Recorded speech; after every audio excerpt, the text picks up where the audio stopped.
हाल ही में लाडली बहन योजना का शुभारंभ हुआ है और उसके बाद में लाडला भाऊ योजना भी उसका भी शुभारंभ होने जा रहा है। क्या कहेंगे इस बारे में? क्या जनता को इस लाडली योजना से कितना उन्हें ये मिलेगा?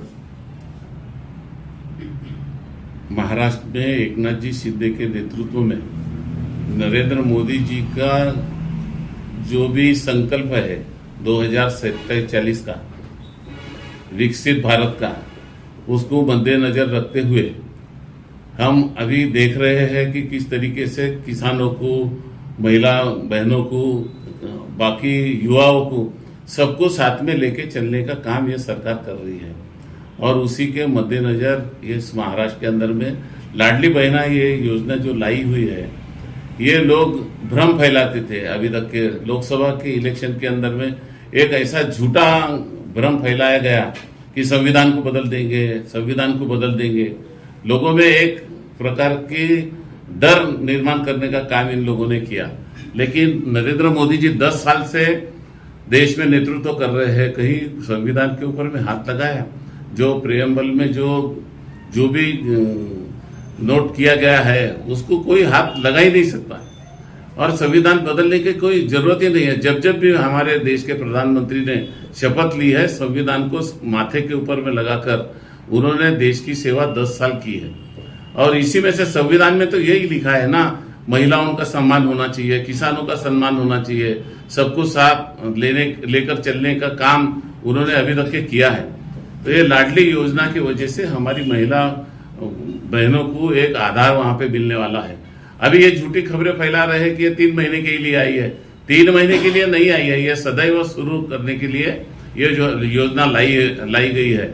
और इसलिए उनको आधार मिले, उनके जीवन में वहां पे कुछ तो भी उसको मदद होना चाहिए, इसलिए ये लाडली बहना योजना यहाँ पे लागू की है।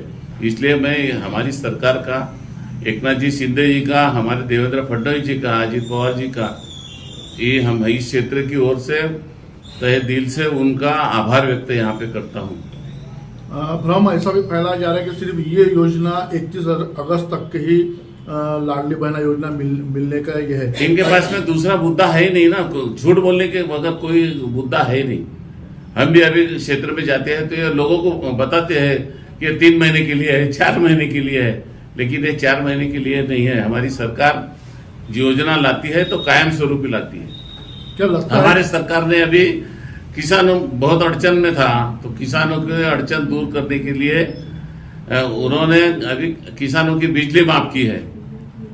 बिजली का बिल था, थकाया बिल भी माफ करेंगे, ऐसा भी हमारे देवेंद्र फडणवीस साहब ने, और उसके दूरदृष्टि उन्होंने रखकर सोलर के माध्यम से किसानों को वहां पे बड़े पैमाने पे मदद करने का जो एक संकल्प लिया है, वो संकल्प पूर्ति पे वो काम कर रहे हैं।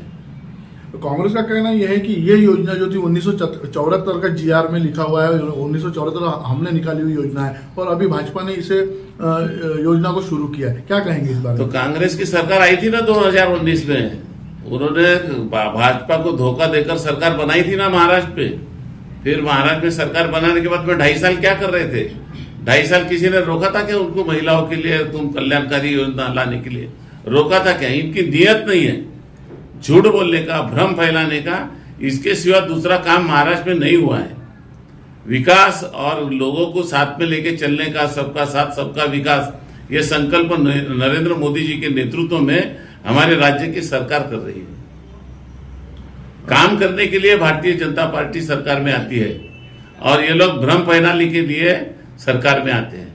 यह तफावत है।